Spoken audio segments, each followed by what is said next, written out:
Cette pièce, elle est un mélange de plusieurs pratiques que je développe. D'abord, les pianos préparés, qu'il s'agit d'une recherche que j'ai faite, de trouver des nouveaux sons, des nouvelles façons justement de jouer l'instrument. Aussi de la pratique de l'improvisation. Et c'est une recherche justement de trouver la croisée, une façon de mélanger l'écriture, la composition avec l'improvisation. Henrik a proposé quelque chose de très très beau, c'est qu'on a vraiment plusieurs tableaux du Brésil, c'est-à-dire vraiment de sa propre histoire, de sa propre culture. Et personnellement, j'ai appris et j'ai été immergé dans toutes ces couleurs, mais aussi dans les problématiques qui traversent le Brésil actuellement. Je trouve ça très touchant et attendrissant, et ça en fait une musique particulièrement sensible.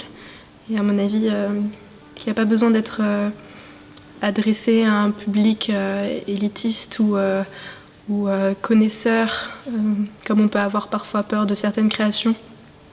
Et là, au contraire, je trouve que c'est vraiment universel et que ça nous concerne un peu tous en fait. On s'y retrouve facilement.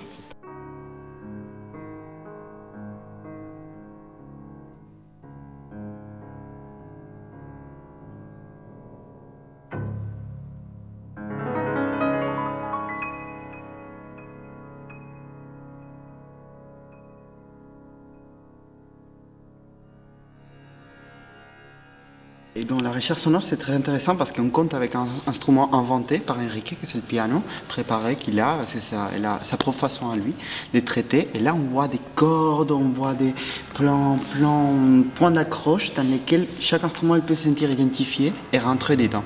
Et cette ouverture, cette générosité du jeu, c'est qui fait tout le temps qu'on a l'envie d'aller plus loin, d'exploiter, de sortir le mieux de nous pour pouvoir créer cette magie que bon, je pense qu'il essaye d'évoquer tout le temps Henrique avec son texte.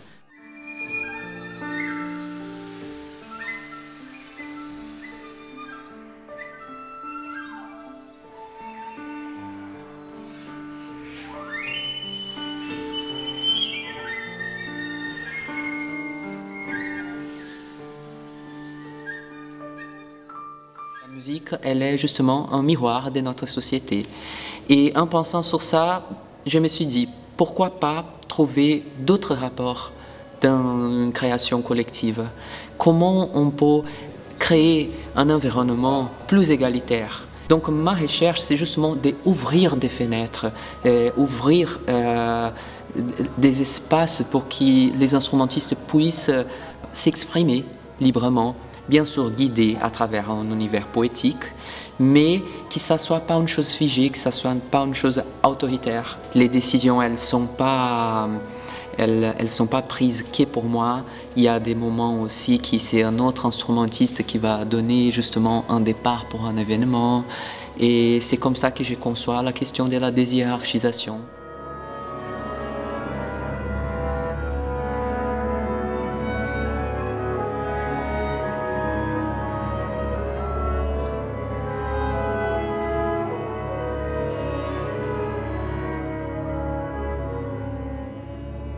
Se sent assez libre, on va dire, on exprime beaucoup des choses que des fois on ne peut pas exprimer dans les mondes du conservatoire, dans les mondes classiques.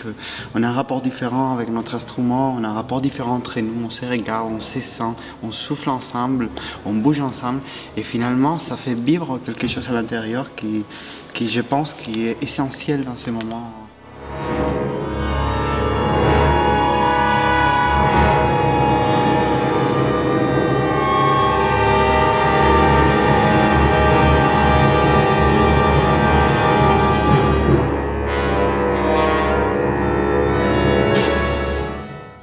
Je ne connaissais pas Henrique avant qu'on ait commencé à travailler sur ce projet. Et ce qui m'a vraiment attirée, qui m'a convaincue de participer et de travailler avec lui, c'est son approche. Il met énormément d'énergie et de temps pour qu'on joue. Tout de suite, ça a réussi à souder l'équipe, je trouve, et à nous rendre très à l'écoute. Donc ce qui a servi l'improvisation ensuite, puisque on a été capable d'être plus réactifs, plus concentrés aussi, et de mieux se connaître les uns les autres. Donc tout de suite, ça a créé des liens assez forts entre nous. Et ça nous a permis d'être aussi plus réactifs vis-à-vis de la musique qu'il nous a proposée ensuite. Je pense que ce projet nous déplace par rapport à des habitudes qu'on peut avoir aussi dans le monde classique, dont plusieurs d'entre nous sont issus. C'est que nos corps sont impliqués véritablement de façon différente. Alors il y a effectivement la part du jeu vocal qu'Henrik a beaucoup développé, c'est-à-dire qu'on est amené à chanter, ce qui est peu courant quand même pour des instrumentistes, mais on est aussi amené à exprimer quelque chose par l'intermédiaire de nos corps. Donc on essaye en tout cas d'accompagner le geste sonore par une expression corporelle, physique.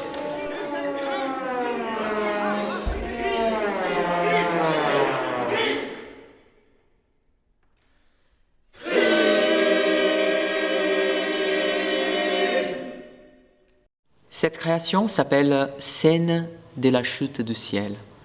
Et ce titre vient d'un livre très important qui s'appelle Chute du ciel, qui a été écrit par les chamans Yanomami Davi Kopenawa. Pour lui, dans la cosmovision Yanomami, les rôles des chamans qui sont dans la forêt amazonienne, c'est justement de tenir les ciels. S'il n'y a plus de chamans, le ciel va tomber. Il tombera pas que dans la forêt amazonienne, mais il tombera partout.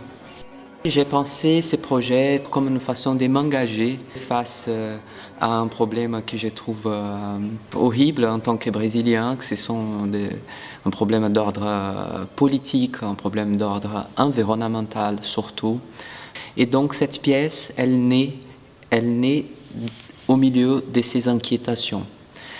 Et donc moi, en tant que compositeur et que musicien, trouver à travers cette occasion une façon d'évoquer ces problèmes, de parler et de faire réfléchir à partir de la musique sur les rapports que nous, en tant qu'humanité, sommes en train de développer avec l'environnement.